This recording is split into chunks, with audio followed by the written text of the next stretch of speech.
So these two officers have arrived at the building alarm. We're going to simulate that there's an officer outside to provide that comprehensive security. These two officers did not have a canine available, so they're going to have to enter the structure and then ultimately begin to systematically clear all of these rooms.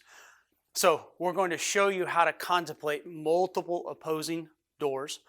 The first threat they come to is a closed door threat. We teach threshold evaluations on everything, from an active attack to any type of a building search. So they're going to demonstrate how to do a threshold evaluation with a closed door as they move down. So come on down. Notice he quickly comes around because there's nothing to see because it's a closed door. Also, this is a key teaching point. Now, they came from the known, so this would be clearly the unknown. They haven't searched any part of this building. So if this officer, by simply turning his body, he can focus on this threat, but he also contemplates the threat that's before them. The second officer is doing the exact same thing. He's opening his body to be able to contemplate this threat as well as where they came from. Now, depending on which side the doorknob is on, that officer is ultimately going to push the door open. That's going to look like this. Notice they don't immediately suck into the room. What we want to do is we call this let it breathe. If there's a suspect inside and he or she's going to start shooting, they're going to do so when that door comes open. We don't want to be in that threshold when that happens. So we push the door open, we let it breathe. Nothing's pushing us. Now notice at that point, they're going to go ahead and try to clear 70 to 80% of that room before they ever go into the room. Once that is done, they communicate who's going first, and then they launch off each other. The second officer immediately dips his weapon as that first officer goes in front of him.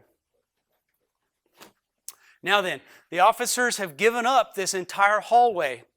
Things could have changed, so they have to retake the hallway. So if you will notice, the officers are now facing both ends of the hallway, and they're going to basically simultaneously put eyes and guns back into the hallway to retake the hall. It looks like this.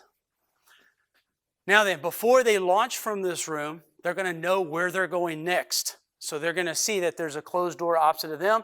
So they're going to just go ahead and move over to this side and take down the next room.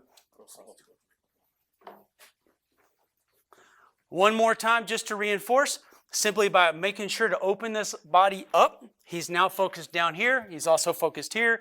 Same thing with this officer. By opening his body, he can focus on the immediate threat and anything down range. Now they're going to open the door. They're going to let it breathe. They're going to clear 70 to 80% of that room before they ever enter.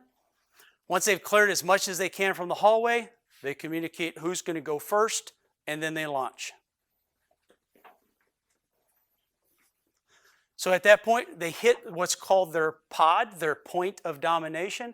That's about 4 to 6 feet inside the room. And then they stop.